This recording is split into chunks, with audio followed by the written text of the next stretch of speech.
Page number 306 पे है श्लोक, 9वें अध्याय का 10वां श्लोक है। मिल गया सबको? ठीक है। ओम नमो भगवते वासुदेवाय। ओम नमो भगवते वासुदेवाय। ओम नमो भगवते वासुदेवाय। वासुदेवाय। ग्रंथराज श्रीमद् भगवद गीता की जय।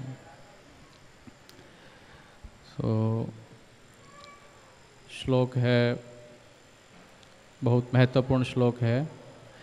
अध्याय का नाम है परम गुह्य ज्ञान।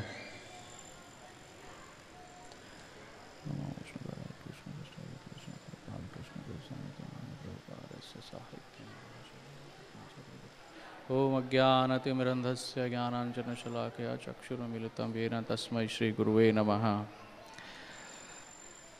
आप पीछे पीछे दोहराएंगे। मया अध्यक्षेण प्रकृति सूयते सचराचरम् हेतुनानेन कौन्तेय जगद्विपरिवर्तते। मयाध्यक्षेण प्रकृति सूयते सचराचरम् हेतुनानेन कौन्तेय जगद्विपरिवर्तते। मयाध्यक्षेण प्रकृति सूयते सचराचरम् हेतुनानेन कौन्तेय जगद्विपरिवर्तते।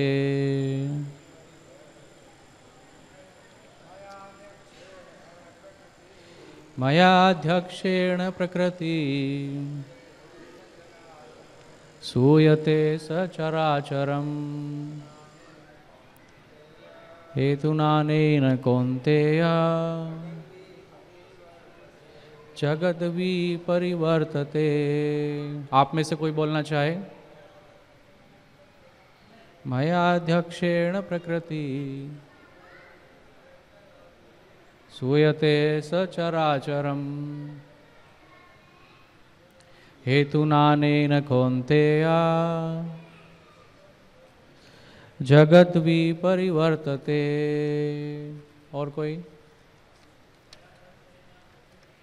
मयाध्यक्षेण प्रकृति सूयते सचराचरम् हेतुनानेन कौन्तेय जगद्विपरिवर्तते। और कोई भक्त? ठीक है। शब्दार्थ। मया मेरे द्वारा, अध्यक्षेण अध्यक्षता के कारण, प्रकृति प्रकृति, सूयते प्रकट होती है, सा सहित, चर अचरम जड़ तथा जंगम, हेतुना कारण से, अनेन इस, कौन्तेय हे कुंती पुत्र, जगत दृश्य जगत, विपरिवर्तते क्रियाशील है। ट्रांसलेशन वैश्ल प्रभुपाद की जय। हे कुंती पुत्र, यह भौतिक जगत मेरी शक्तियों में से एक है और मेरी अध्यक्षता में कार्य करती है, जिससे सारे चर तथा अचर प्राणी उत्पन्न होते हैं। इसके शासन में यह जगत बारंबार सृजित और विनष्ट होता रहता है। दोबारा ध्यान से सुनिए, दोबारा पढ़ रहा हूं। हे कुंती पुत्र, यह भौतिक प्रकृति मेरी शक्तियों में से एक है और मेरी अध्यक्षता में कार्य करती है, जिससे सारे चर तथा अचर प्राणी उत्पन्न होते हैं। इसके शासन में यह जगत बारंबार सृजित और विनष्ट होता रहता है। कृपया करके बातें मत कीजिए। तात्पर्य ध्यान से सुनिएगा, बहुत महत्वपूर्ण श्लोक है। तात्पर्य में श्रील प्रभुपाद बताते हैं, यहां यह स्पष्ट कहा गया है कि यद्यपि परमेश्वर इस जगत के समस्त कार्यों से पृथक रहते हैं, किंतु इसके परम अध्यक्ष निर्देशक वही बने रहते हैं। परमेश्वर परम इच्छामय हैं और इस भौतिक जगत के आधार भूमि स्वरूप हैं, किंतु इसकी सभी व्यवस्था प्रकृति द्वारा की जाती है। भगवत गीता में भी कृष्ण यह कहते हैं, मैं विभिन्न योनियों और रूपों वाले जीवों का पिता हूँ। जिस तरह पिता बालक उत्पन्न करने के लिए माता के गर्भ में वीर्य स्थापित करता है, उसी प्रकार परमेश्वर अपनी चित्तवन मात्र से प्रकृति के गर्भ में जीवों को प्रविष्ट करते हैं और वे अपनी अंतिम इच्छाओं तथा कर्मों के अनुसार विभिन्न रूपों तथा योनियों में प्रकट होते हैं। अतः भगवान इस जगत से प्रत्यक्ष रूप में आसक्त नहीं होते, वे प्रकृति पर दृष्टिपात करते हैं। इस तरह प्रकृति क्रियाशील हो उठती है और तुरंत ही सारी वस्तुएं उत्पन्न हो जाती हैं। क्योंकि वे प्रकृति पर दृष्टिपात करते हैं, इसलिए परमेश्वर की ओर से तो निसंदेह क्रिया होती है, किंतु भौतिक जगत के प्राकाट्य से उन्हें कुछ लेना देना नहीं रहता। स्मृति में एक उदाहरण मिला है जो इस प्रकार से है, जब किसी व्यक्ति के समक्ष फूल होता है और उसे उसकी सुगंध मिलती रहती है, किंतु फूल तथा सुगंधी एक दूसरे से विलग रहते हैं, ऐसा ही संबंध भौतिक जगत तथा भगवान के बीच भी है।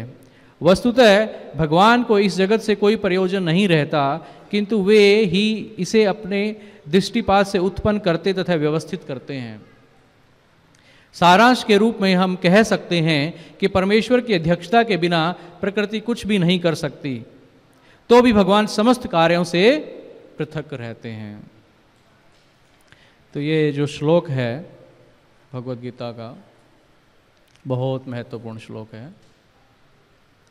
इस श्लोक में श्रील प्रभुपाद सबसे पहले तो भगवान अपनी भगवत्ता के बारे में बता रहे हैं कि कैसे सारे कारणों का कारण कौन है, भगवान श्री कृष्ण, है ना।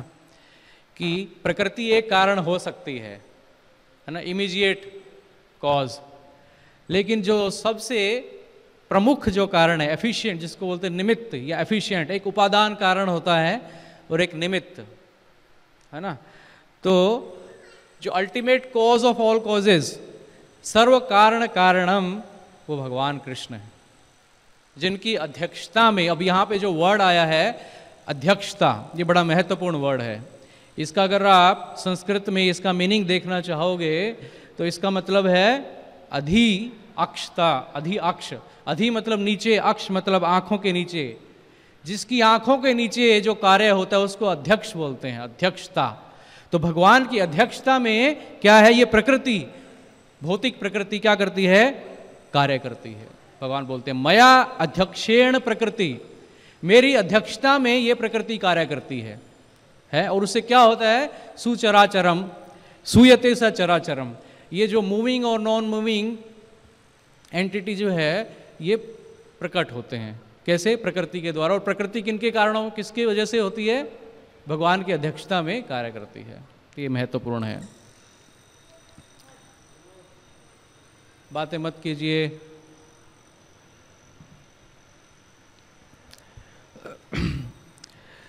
तो हम एक एक लाइन लेंगे अभी प्रभुपाद जी के पर्पट से और उस लाइन का एक्सप्लेनेशन करेंगे।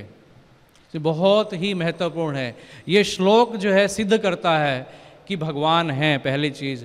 दूसरा, ये श्लोक सिद्ध करता है कि जितने भी एथिस्टिक, नास्तिक जो थ्योरीज हैं वो सब गलत हैं, है ना। अगर कोई साइंस का स्टूडेंट है यहाँ पे तो उन्होंने सुना होगा, जैसे डार्विन है, डार्विनिज्म, जैसे कि हम बंदरों से पैदा हुए हैं, है ना, बंदरों से हमारा इवोल्यूशन हुआ। या फिर कोई यह कहे कि जीवन जो है केमिकल्स, रसायनों से उत्पन्न हुआ है। या ये कोई कहे कि ये जो प्रकृति है, ये यूनिवर्स है, ये बिग बैंग, आजकल जो आपने नाम सुना होगा बिग बैंग थ्योरी, उससे प्रकट हुआ है, ये सब गलत है। भगवान क्या बोल रहे हैं? मया अध्यक्षेण, मेरी अध्यक्षता में कार्य करती है प्रकृति। तो इन सब चीज़ों पे आज चर्चा करेंगे अभी इस तात्पर्य में। तो यहाँ पे स्पष्ट कहा गया है कि यद्यपि परमेश्वर इस जगत के समस्त कार्यों से पृथक रहते हैं, किंतु इसके परम अध्यक्ष वही बने रहते हैं।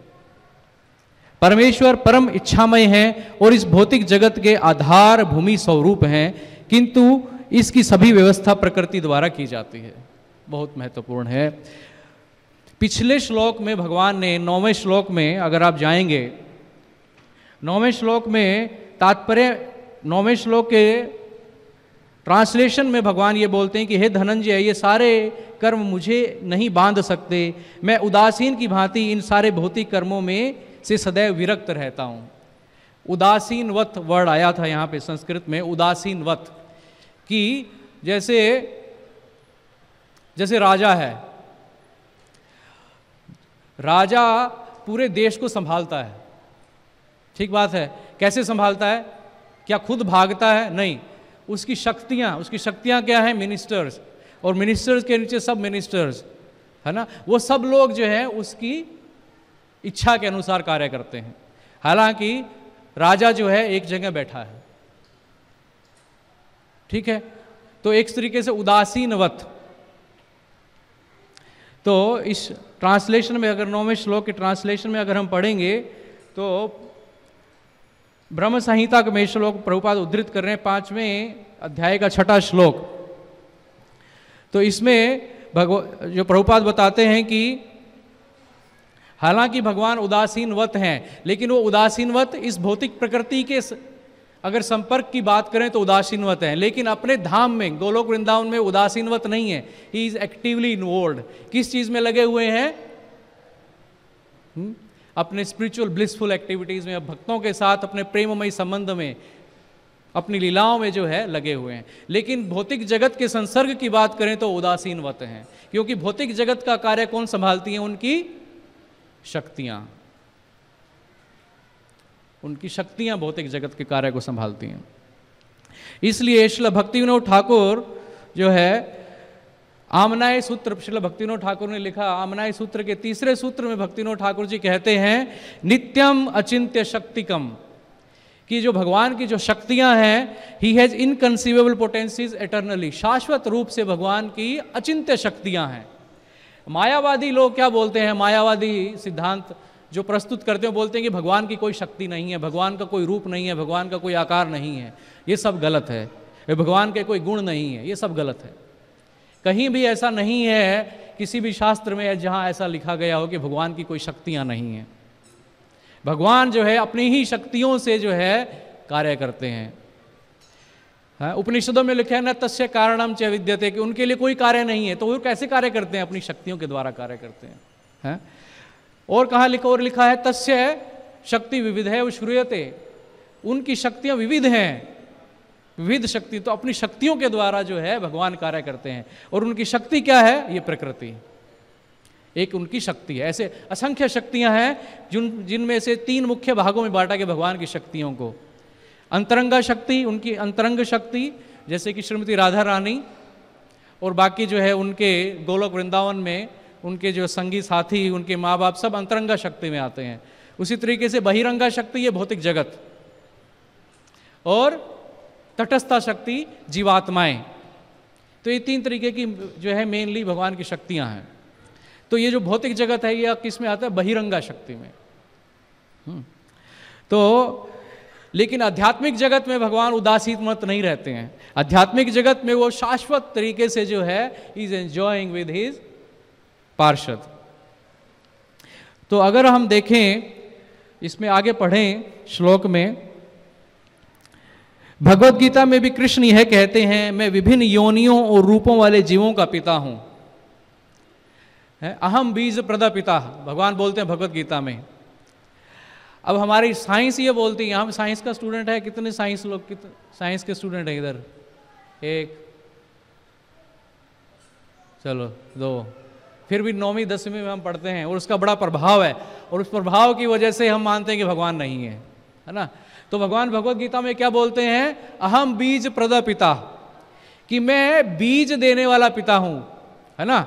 जैसे पिता बीज कहाँ डालता है, माता के गर्भ में डालता है, उससे क्या है, संतान उत्पत्ति होती है ना। अपने आप संतान उत्पन्न नहीं कर सकती माता, जो है वो अपने आप संतान उत्पन्न नहीं कर सकती।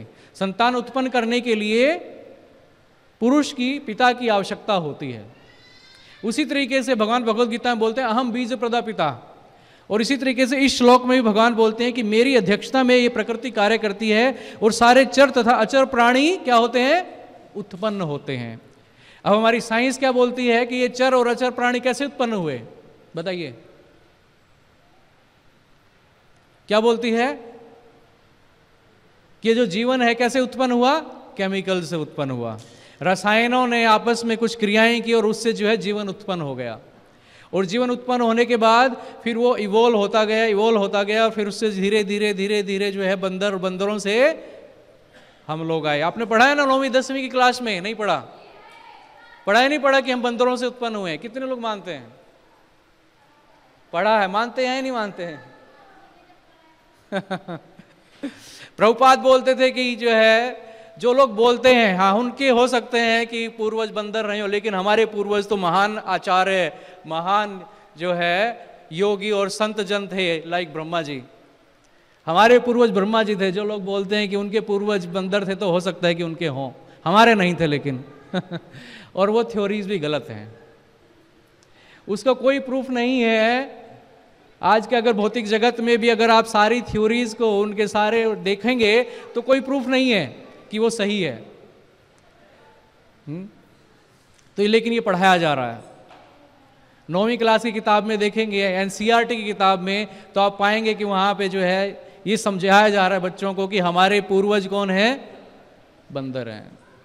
तो फिर उसको पढ़ने से क्या होता है बच्चे का, भगवान को मानना बंद कर देते हैं कि जब जीवन की उत्पत्ति लाइफ फ्रॉम केमिकल्स है और उसके बाद जो है वो इवोल्व होकर हम बंदरों से पैदा हुए हैं, उत्पन्न हुए हैं, तो फिर भगवान की क्या आवश्यकता है, भगवान है ही नहीं कहीं पिक्चर में।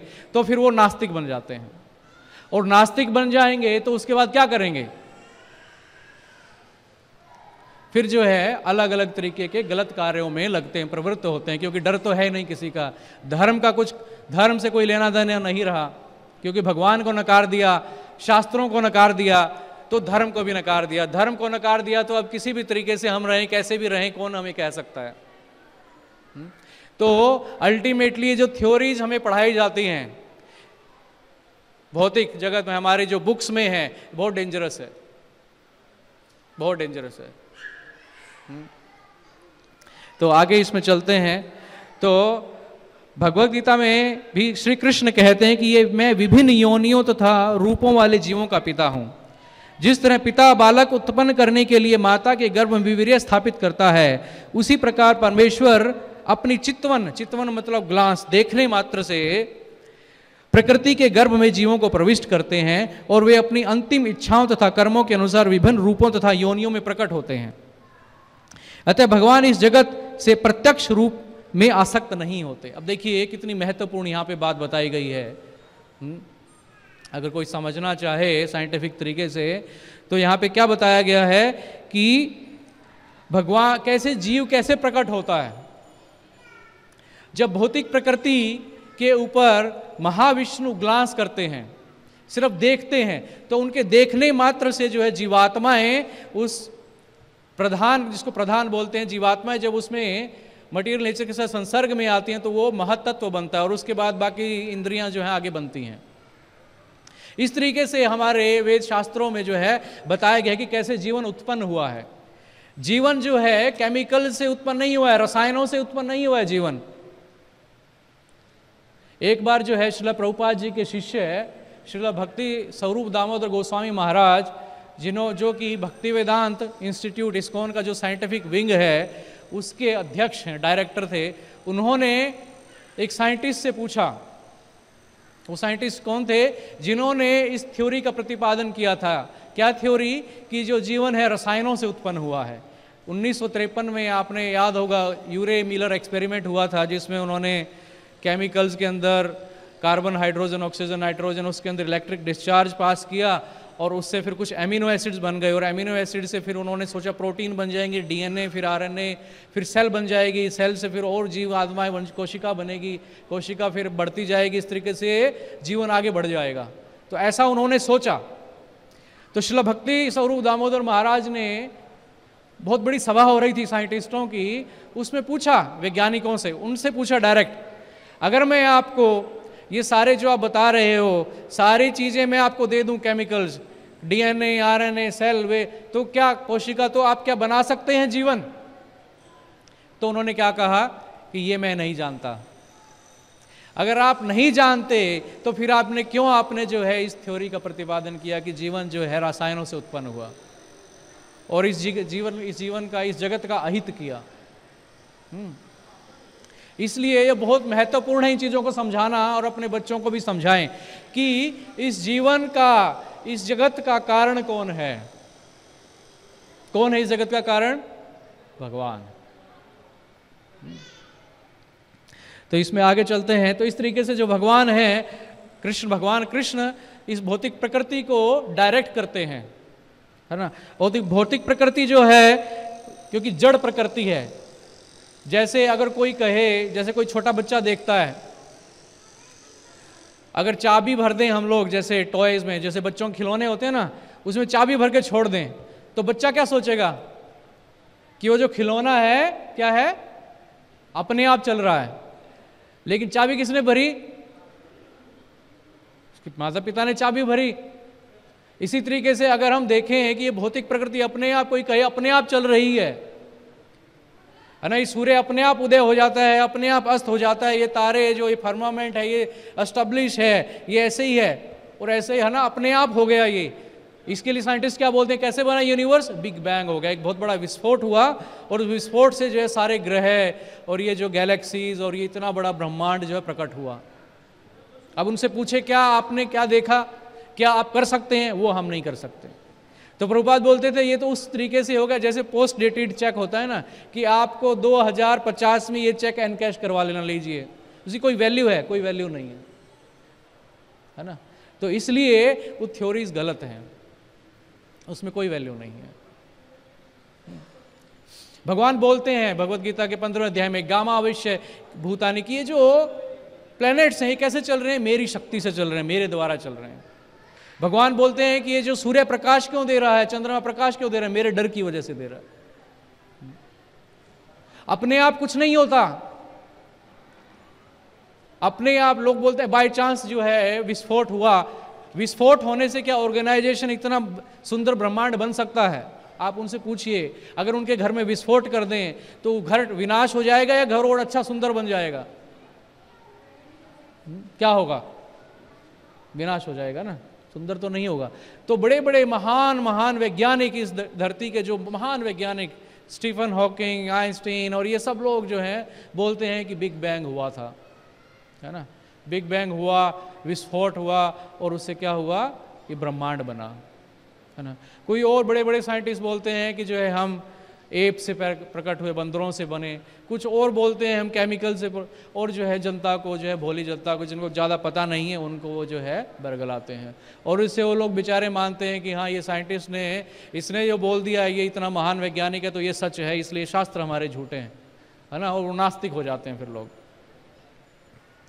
तो भगवान जब प्रकृति पे दृष्टिपात करते हैं तो दृष्टिपात करना, अब एक और इस चीज से यह भी चीज पता चलती है कि भगवान जब दृष्टिपात करते हैं तो इसका मतलब क्या है कि भगवान का क्या है? स्वरूप है, भगवान की फॉर्म है। जब तक भगवान की फॉर्म नहीं होगी तब तक वो दृष्टिपात कैसे करेंगे? इसलिए जो लोग बोलते हैं कि भगवान निराकार है वो भी गलत है। भगवान का बड़ा सुंदर शरीर है, आध्यात्मिक शरीर। हाँ, उनके शरीर और हमारे शरीर में क्या फर्क है? उनके शरीर और आत्मा में कोई भेद नहीं है। हमारा शरीर भौतिक है और हमारी आत्मा, शरीर और आत्मा अलग अलग हैं। हम कर्मों के हिसाब से चलते हैं, हमारा जीवन पूरा कर्मों के ऊपर आधारित है। पिछले जन्मों में जो कर्म किए, अभी जो कर्म किए हैं उसके हिसाब से हमें शरीर छोड़ना पड़ेगा, नया शरीर लेना पड़ेगा, है ना। लेकिन भगवान को शरीर छोड़ने की जरूरत नहीं होती है। क्यों? क्योंकि उनका शरीर और आत्मा में कोई फर्क नहीं है। उनका पूरा शरीर क्या है? सत्य, चित्त और आनंद से बन के बना है, आध्यात्मिक है उनका शरीर। इसलिए कोई ये कहे कि भगवान का शरीर नहीं है या भगवान निराकार है तो बहुत गलत है। भगवान बोलते हैं भगवत ब्रह्म संहिता में, अद्वैतम अच्युतम अनादिम अनंत रूपम, भगवान के अनंत रूप हैं, अद्वैत हैं, उनके शरीर और आत्मा में कोई भेद नहीं है। अच्युतम, उनका कभी फॉल डाउन नहीं होता, कभी माया के उसमें नहीं आते। अनादि अनंत रूपम, अनंत रूप है भगवान के। और देखिए सामने वेणु कोणंतम अरविंद दलायताक्षम, भगवान का कैसा रूप है? वेणु कोणंतम, वेणु को पकड़े हुए हैं, और अरविंद दलायताक्षम, और उनकी आंखें कैसी हैं? कमल के पत्ते के समान। ऐसा सुंदर स्वरूप है। अगर कोई ऐसा व्यक्ति, ऐसा कोई कहे, कोई भी धर्म कहे, जैसे इस्लाम में भी लोग नहीं मानते कि भगवान जो है, अल्लाह जो है वो बोलते हैं निराकार है, गलत है। उनके इस्लाम में भी जगह जगह लिखा है कि अल्लाह को जब आप बोलते हो तो आपकी प्रेयर सुनता है, अल्लाह को जब आप कुछ देते हो तो अल्लाह ग्रहण करता है, अल्लाह चलता है, अल्लाह देखता है। तो जब अल्लाह देखता है, चलता है, सुनता है, तो इसका मतलब क्या है? शरीर है अल्लाह का। तो वो लोग समझ नहीं पाते। भगवान का बड़ा सुंदर स्वरूप है। तो भगवान प्रकृति पे दृष्टिपात करते हैं। जगह जगह जो है शास्त्रों में, भगवत गीता में, श्रीमद् भागवतम में, उपनिषदों में, प्राशन उपनिषद में आता है, स इक्षम चाक्रे ही glanced over the material creation. भौतिक प्रकृति पे उन्होंने क्या किया? दृष्टिपात किया। ऐत्रेय उपनिषद में आता है, स इक्षत ही ग्लांस्ड, है ना। इस तरीके से चैतन्य चरितामृत में मध्य लीला में आता है श्लोक, माया द्वारे, मतलब माया के द्वारा सृजने तेनो ब्रह्मांडे रगण जड़ रूप प्रकृति ना है ब्रह्मांड कारण। ये जड़ रूप प्रकृति जो है ब्रह्मांड का कारण नहीं है। ब्रह्मांड का कारण कौन है? स्वयं भगवान। तो इस तरीके से जो है, फिर भगवत गीता में भगवान बोलते हैं मया अध्यक्षेण, फिर भगवान क्या बोलते हैं? अहम सर्वस्य प्रभवो मतः सर्वम प्रवर्तते। अहम सर्वस्य, कि मेरे द्वारा, अहम सर्वस्य, मुझसे, प्रवर्ततो अहम मतः सर्वम प्रवर्तते, अहम सर्वस्य प्रभवो मतः सर्वम प्रवर्तते। तो ये जो पूरा भौतिक और आध्यात्मिक जगत है मेरे द्वारा ही उद्भूत हुआ है। भौतिक, पूरा भौतिक भी और पूरा आध्यात्मिक जो है मेरे से प्रकट हुआ है। इसी तरीके से वेदांत सूत्र में भी भगवान बोलते हैं, और श्रीमद् भागवतम का पहला श्लोक ही क्या है? जन्मादि यस्य यतः। जन्म आदि मतलब जहां, जिनसे क्रिएशन, मेंटेनेंस, एनाइलेशन, प्रकृति की उत्पत्ति, प्रकृति का विनाश, प्रकृति का पालन, ये तीनों किसके द्वारा होता है? जन्मादि अस्य से यतः, यतः फ्रॉम होम, भगवान से। तो कोई कहे कि ये जो अपने आप चल रहा है सब गलत है, उनको क्या बोला गया भगवत गीता के 16वें अध्याय के 8वें श्लोक में? राक्षसी प्रवृत्ति के लोग बोले गए हैं। अगर आपके भगवत गीता है तो 16वें अध्याय का 8वां श्लोक निकालिए, बड़ा महत्वपूर्ण है। ऐसे लोगों को क्या कहा गया है? 16वें अध्याय का 8वां श्लोक देखिए, 16वें अध्याय का 8वां श्लोक, उसमें ऐसे लोगों के बारे में चर्चा की गई है। 16वें अध्याय का 8वां श्लोक, 15वां जी, ये तो क्या बोला गया है? असत्यम, असत्यम अप्रतिष्ठम में ते जगत आहुर अनीश्वरम अपरस्परम संभूतम किम अन्यत काम हेतुकम। क्या बोलते हैं ये? इनको बोलते हैं राक्षसी प्रवृत्ति के लोग, जो भगवान को नहीं मानते। उनके बारे में बोला गया, वे कहते हैं कि ये जगत क्या है? मिथ्या है, मिथ्या है, इल्यूजन है ये, दिस इज इल्यूजन। तो क्या आपको लगता है इल्यूजन है? अगर इल्यूजन है तो जो आप खुद भी इल्यूजन हो जाएंगे। तो वो बोलते हैं कि ये जगत मिथ्या नहीं है। इसलिए मायावादी लोग क्या बोलते हैं? ब्रह्म सत्यम जगत मिथ्या। मिथ्या नहीं है, क्या है? टेम्परेरी है, ये बनता है और विनाश होता है। इसका कोई आधार नहीं है, और इसका नियमन किसी ईश्वर द्वारा नहीं होता। क्या बोलते हैं? अनीश्वरम, कोई ईश्वर नहीं है कंट्रोल में। तो कौन कंट्रोल में है?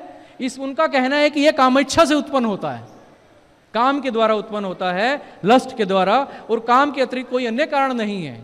बताइए, इनको क्या बोला गया? राक्षसी प्रवृत्ति के लोग बोला गया। और अल्प बुद्धिया भी बोला गया। अगले श्लोक में जो है अल्प बुद्धिया भी बोला गया है ऐसे भक्तों को। ऐसे लोगों को। और उसका रिजल्ट क्या होता है? जब ऐसे लोग होंगे जगत में और ऐसी थ्योरीज का प्रतिपादन करेंगे और इसका प्रचार करेंगे, तो बड़े बड़े साइंटिस्ट प्रचार कर रहे हैं इस चीज का, अनीश्वर, कि जगत जो है किसी के द्वारा प्रकट नहीं हुआ, ये काम हेतु कम है, तो उससे क्या होगा? उग्र कर्माणश्याय जगतो अहिता, उससे क्या होगा? उग्र कर्म करेंगे वो लोग, उग्र कर्म, टेररिस्ट बन जाएंगे, ऐसी ऐसी चीज़ों का आविष्कार करेंगे जिससे जगत खत्म हो जाएगा, ऐसे ऐसे वेपन्स का आविष्कार करेंगे कि वो अगर किसी का पागल का दिमाग घूम गया तो वो जो है एक बटन दबाने की देर है, ये पूरा धरती जो है खत्म हो सकती है। ऐसे ऐसे वेपन्स का आविष्कार करेंगे, उग्र कर्म बोलते हैं इसको। किसके लिए? क्षयाय, खत्म करने के लिए, जगत अहित, जगत का अहित करने के लिए राक्षसी प्रवृत्ति के लोग होंगे। इसलिए प्रचार की बहुत आवश्यकता है, इसलिए जगह जगह जाके ये बताने की आवश्यकता है कि जो है भगवान है, भगवान है, ये जगह जगह बताने की आवश्यकता है। तो इससे आगे पढ़ते हैं। अतः भगवान इस जगत के प्रत्यक्ष रूप में आसक्त नहीं होते, वे प्रकृति पर दृष्टिपात करते हैं। इस तरह प्रकृति क्रियाशील हो उठती है और तुरंत ही सारी वस्तुएं उत्पन्न हो जाती हैं। जैसे ही भगवान दृष्टिपात करते हैं प्रधान के ऊपर, तो महत्त्व बनता है, फिर उसके बाद सेंसेस बनते हैं, सेंस ऑब्जेक्ट्स बनते हैं, और ऐसे ऐसे जो है आगे जाके जीव बनते हैं। क्योंकि वे प्रकृति पर दृष्टिपात करते हैं, इसलिए परमेश्वर की ओर से तो निसंदेह क्रिया होती है, किंतु भौतिक जगत के प्राकट्य से उन्हें कुछ लेना देना नहीं रहता। हालांकि वो दृष्टिपात करते हैं, लेकिन दृष्टिपात करके बस उनका काम, फिर उसके बाद ऑटोमेटिकली जो है आगे प्रकृति अपना कार्य करती है। फिर ब्रह्मा जी का जो है कार्य शुरू होता है। ब्रह्मा जी को उन्होंने एम्पावर किया हुआ है, अपनी शक्तियों को एम्पावर किया, फिर वो आगे अपने कार्य करते हैं। स्मृति में एक उदाहरण मिला है जो इस प्रकार से है कि जब किसी व्यक्ति के समक्ष फूल होता है तो उसे उसकी सुगंधी मिलती रहती है, किंतु फूल तथा सुगंधी एक दूसरे से विलग रहते हैं। ऐसा ही संबंध भौतिक जगत तथा भगवान के बीच में है। वस्तुतः भगवान को इस जगत से कोई प्रयोजन नहीं रहता, किंतु वे ही इसे अपने दृष्टिपात से उत्पन्न करते तथा व्यवस्थित करते हैं। ये बात हो चुकी है। सारांश के रूप में हम कह सकते हैं कि परमेश्वर की अध्यक्षता के बिना प्रकृति कुछ भी नहीं कर सकती। भगवान की अध्यक्षता के बिना जो है प्रकृति कुछ भी नहीं कर सकती, है ना।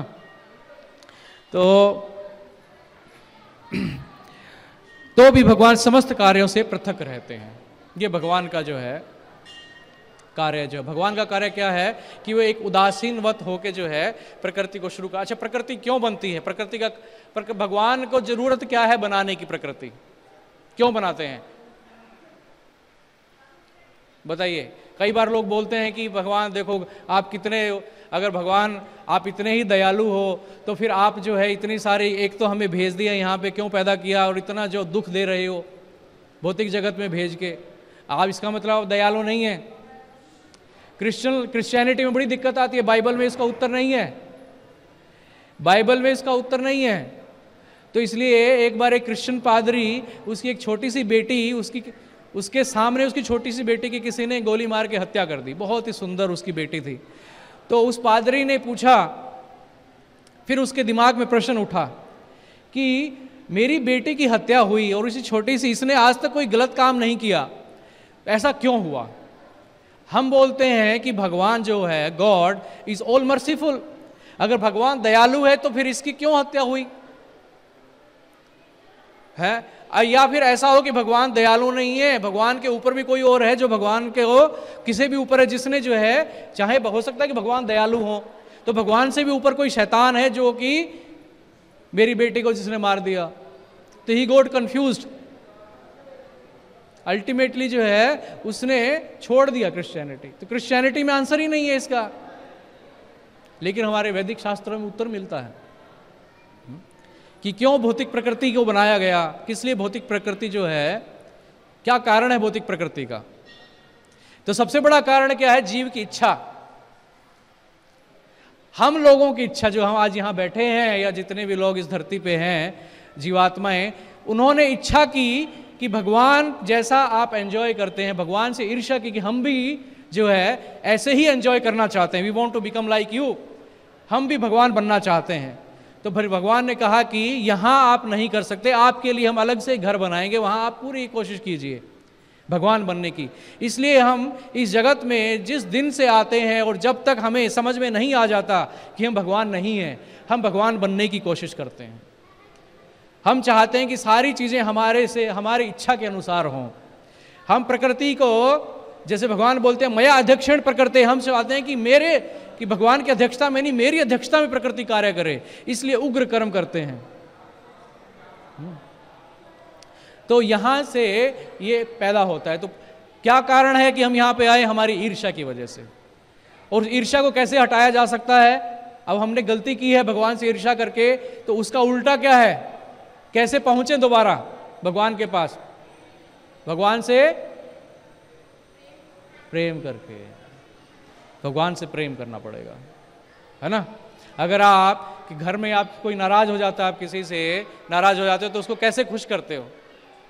प्रेम करके, जो उसको अच्छा लगे वैसा करते हो। तो भगवान भगवत गीता में क्या बोलते हैं?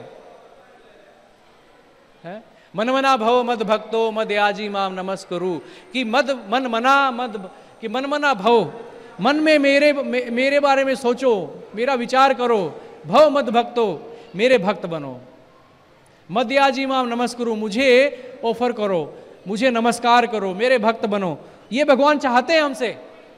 भक्त कैसे बनेंगे भक्त, बताइए? तो जो भगवान बोल रहे हैं उसको पालन करके, है ना। और भक्त बनने का सबसे आसान तरीका क्या है आज कल युग में?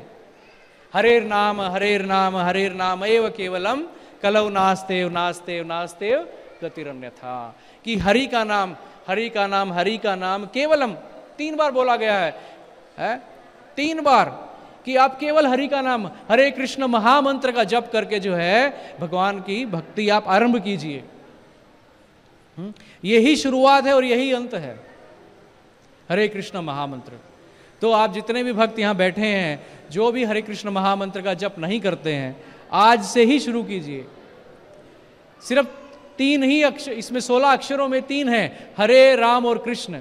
हरे का मतलब श्रीमती राधा रानी, कृष्ण मतलब भगवान श्री कृष्ण जो परम आकर्षक हैं, और राम भी जो है भगवान कृष्ण का ही नाम है जो कि आनंद देने वाले हैं।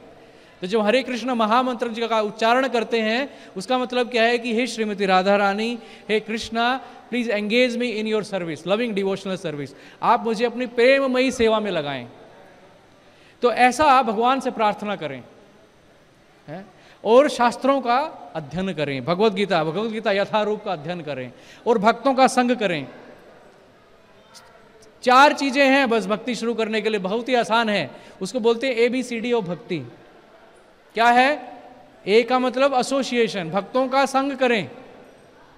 दूसरा, B का मतलब बुक्स, शास्त्रों का अध्ययन करना है। C का मतलब क्या है? चैंटिंग, जप करें। और D का मतलब डाइट, प्रसाद लेना है, इधर उधर का कुछ मत खाइए। भगवान बोलते हैं कि अगर बिना भोग लगाए खाएंगे तो सिर्फ पाप खाते हैं, इसलिए जो भी खाएं भगवान को भोग लगा के खाएं। तो बहुत आसान है भक्ति करना कलयुग में, मुश्किल नहीं है। ठीक है, जस्ट खत्म करता हूं मैं अभी एक बस बोल के कि जैसे हमने चर्चा की 16वें अध्याय के 8वें श्लोक में जैसे बताया गया है कि ऐसे राक्षसी प्रवृत्ति के लोग जो हैं, तो आपकी प्रसन्नता के लिए बताएं कि राक्षसी प्रवृत्ति के लोग अभी ज़्यादा नहीं है, अभी भी ज़्यादा नहीं है धरती पे। अभी रिसर्च हुआ था, एक बहुत बड़ी रिसर्च इंस्टीट्यूट है, PEW उसको बोलते हैं, उसने बताया कि पूरे जगत में 18% लोग ही नास्तिक हैं बस, बाकी 82% लोग अभी भी मानते हैं भगवान है किसी ना किसी रूप में या किसी ना किसी शक्ति है और इस तरीके से मानते हैं, बस 18% लोग ही हैं। बस अगर हम सब लोग जो भगवान को मानते हैं अगर थोड़ा सा भी प्रयास करें तो सब लोग जो है आस्तिक हो सकते हैं, और फिर से जो है दोबारा से जो है कलयुग जो है अपने पेस पे रुक सकता है। ठीक है, हरे कृष्ण। प्रभु जी को मैं जो है प्रार्थना करूंगा कि प्रभु जी जो है हमें एनलाइटन करें। हरे कृष्णा, बहुत बहुत धन्यवाद। तो प्रभु जी ने बहुत ही अच्छा विश्लेषण किया, प्रभुपाद के तात्पर्यों का बहुत अच्छा विश्लेषण किया और निष्कर्ष भी निकाले भगवद गीता के बड़े जो है ठोस निष्कर्ष निकाले हैं। लेकिन इस श्लोक को कई दृष्टिकोणों से देखा जा सकता है। एक और भी दृष्टिकोण है। भगवान कह रहे हैं मयाध्यक्षेण प्रकृति सूयते सचराचरम। तो प्रकृति मेरी अध्यक्षता में है। अध्यक्षता का मतलब दृष्टिपात भी होता है कि दृष्टि डाल करके भगवान ने प्रकृति में जीवों को का गर्भाधान कर दिया, इस तरह से भी है। और अध्यक्षता का मतलब सुपरविजन भी होता है। शोर मत कीजिए। हाँ, सुपरविजन भी होता है कि भगवान के निर्देशन में भौतिक प्रकृति उत्पन्न करती है चर अचर सब प्रकार के जीवों को। तो वैसे 84 प्रकार की योनियाँ हैं। 84 प्रकार की योनियों का जो है बड़ा मोटे तरीके से विभाजन होता है चर और अचर। लेकिन अगर सूक्ष्म विभाजन किया जाए तो 84 लाख प्रकार की योनियाँ हैं।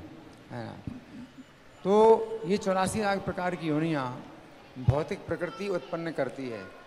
अब सोचिए कि प्रत्येक जीव के जो है कर्म के अनुसार और उसकी अंतिम इच्छा के अनुसार उसका शरीर कैसा बनेगा, ये अध्यक्षता निर्देशन तो भगवान देते हैं और भगवान के निर्देशन में प्रकृति उनका शरीर बनाती है। अब प्रकृति देखिए कैसे शरीर बनाती है, कितना सूक्ष्म है। ये विज्ञान है।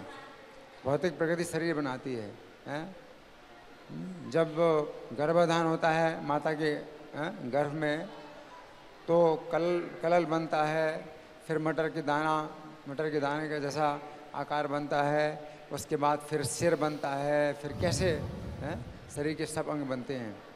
अभी हमारा शरीर है कितना सूक्ष्म है, कितना मतलब इसकी जो संरचना है वो कितनी सूक्ष्म है और कितनी जटिल है।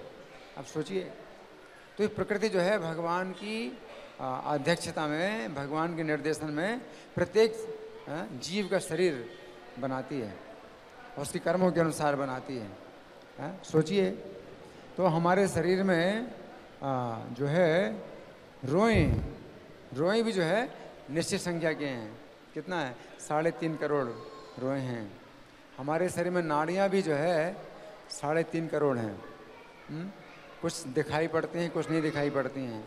और कितनी जटिल ये जो है संरचना है कि हम भोजन करते हैं, पानी कैसे पूरे शरीर में फैल जाता है और भोजन कैसे पचता है और कैसे जो है नाखून बड़े होते हैं, कैसे बाल बड़े होते हैं, कैसे हड्डियाँ बड़ी होती हैं, हड्डियाँ कैसे बनती हैं और शरीर फिर देखिए बड़ा कैसे होता है। आप सोचिए कि मतलब शरीर भी बड़ा हो रहा है। कोई वैज्ञानिक है, कोई ऐसी मशीन बना सकते हैं कि अपने आप बड़ी हो और वो बड़ी भी जो है उसके सब जो हिस्से हैं वो बराबर अनुपात में बड़े हों। क्या बन सकता है? तो प्रभुपाद कहते हैं कि एक पत्ती भी नहीं बना सकते हैं। वैज्ञानिक लोग जो है अपना पूरा विज्ञान लगा दें, पूरा दिमाग लगा दें, एक पत्ती नहीं बना सकते हैं। पत्ती की भी संरचना मतलब कैसे पत्ती भी जो है कैसे बड़ी होती है, उसका भी जो है कितना मतलब जटिल उसके जो है संबंध हैं पत्ती के कि वो उसमें जो है रस जड़ से जो है वो पत्ती में रस जा रहा है और पत्ती भी जो है बड़ी हो रही है ना। घास का पत्ता वो कैसे बड़ा हो रहा है ना। तो एक एक चीज़ मतलब आँख भी जो है मतलब कैसे काम करती है। किसी व्यक्ति ने कहा कि मैं 40 साल से रिसर्च कर रहा हूँ केवल आँख के ऊपर और आँख की ही संरचना में नहीं समझ पाया कि आँख कैसे काम करती है। तो मतलब कहने का ये है कि और प्रकृति जो है मतलब बनाती है और कितने शरीर बन रहे हैं, एक साथ कितने शरीर बन रहे हैं, है ना। तो भगवान की अध्यक्षता में मतलब प्रकृति कार्य कर रही है। तो प्रभु जी ने बहुत अच्छा निष्कर्ष निकाला कि अगर भगवान दृष्टिपात करते हैं तो भगवान का शरीर होना चाहिए, है ना। भगवान साकार हैं, भगवान निराकार नहीं हो सकते। तो बड़े अच्छे से निष्कर्ष निकाले हैं। अब आप लोगों की ओर से कोई प्रश्न है या कोई चर्चा या फिर मैं प्रश्न करूं? कोई प्रश्न है या कोई चर्चा है? हाँ जी बोलिए।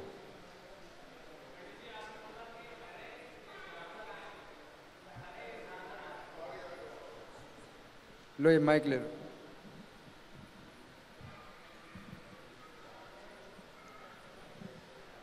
प्रभु जी, आपने बोला कि हरे इज राधा रानी, राइट?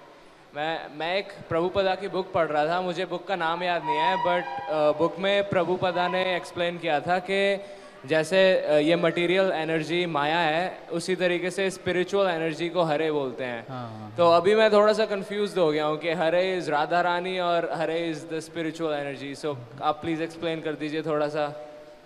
जैसे बताया कि भगवान की 3 तरीके की शक्तियाँ होती हैं, तो उसमें से जैसे एक है बहिरंगा शक्ति, जो भौतिक जिस प्रकृति जिसके बारे में हमने आज चर्चा की, और दूसरी होती है तटस्थ शक्ति की जीवात्माएं, जैसे सब जीवात्माएं हैं, और एक होती है अंतरंगा शक्ति अंतरंगा शक्ति, इंटरनल पोटेंसी।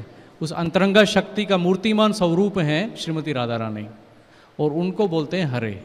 हरा है, हरा को जब वोकेटिव फॉर्म में बोलते हैं तो हरे, तो दोनों सेम ही हैं, आध्यात्मिक शक्ति या श्रीमती राधा रानी जो है। काफ़ी लोग जो है ना प्रभु जी, काफ़ी लोग यही सोचते हैं, जो बच्चों को पढ़ाया जाता है कि ये जो प्रकृति है धमाके से उत्पन्न हुई, बिग बैंग थ्योरी। आप बता सकते हो और अच्छा से। तो प्रभु जी कमेंट कर रहे हैं कि स्कूलों में या कॉलेजों में, और नॉट ओनली स्कूल कॉलेज, ऊपर पीएचडी में भी जो है, यूनिवर्सिटीज़ में भी पढ़ाया जा रहा है कि जो प्रकृति जो है धमाके से उत्पन्न हुई है ना, बिग बैंग। तो वो सब गलत है, उसका कोई, वो सिर्फ जो है साइंटिस्ट लोग क्या करते हैं कि क्योंकि उनको पैसा मिलता है रिसर्च करने का, अगर वो कुछ करेंगे नहीं या कुछ लिखेंगे नहीं तो पैसा नहीं मिलेगा, कमा नहीं पाएंगे, इसलिए वो कुछ कुछ लिखते रहते हैं। उनको लिखना जरूरी है, तो वो कुछ भी लिखेंगे उसके पैसे मिलते हैं उनको, इसलिए वो ऐसे गलत गलत धारणाएं, गलत गलत चीज़ें प्रकट करते हैं। उसका कोई प्रूफ नहीं है कि बिग बैंग से हुआ, ये हुआ, वो हुआ, कोई प्रूफ नहीं है। तो एक्चुअली ये सब झूठी धारणाएं हैं, ठीक है ना। ये सिर्फ उनके प्रभुपाद बोलते हैं mental concoctions generated by the fertile brain, तो उसको कोई वो नहीं है, तो उसको कोई बेसिकली बेस नहीं है। नो वन कैन प्रूव कि बिग बैंग हुआ था, तो गलत है।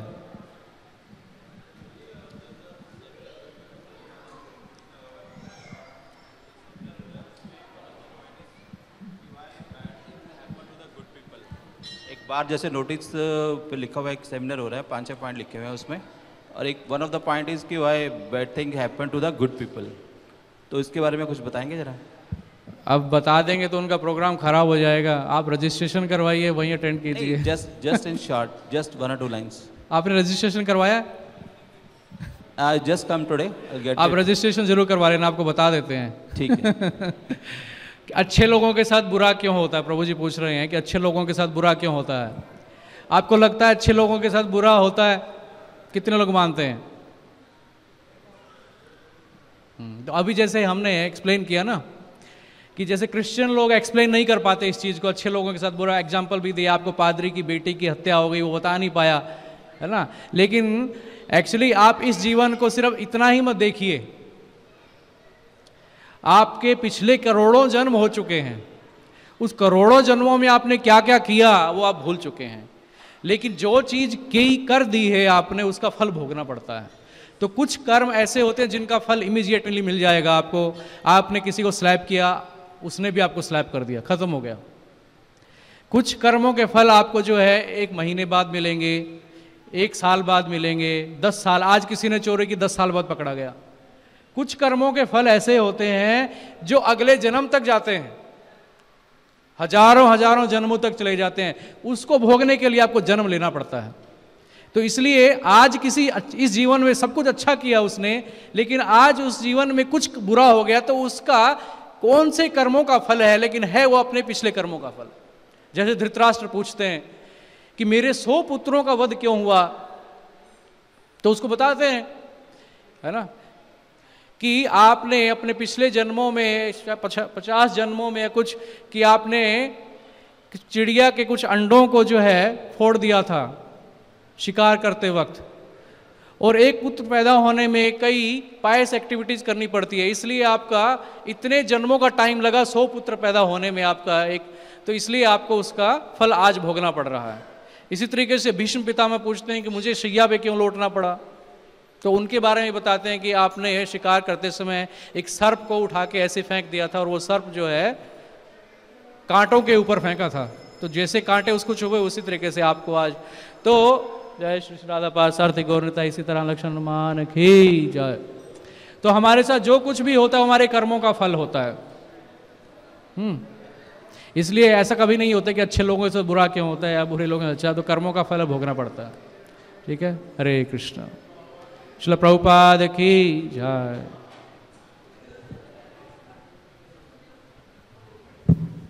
ग्रंथराज श्रीमद् भगवद गीता की जय।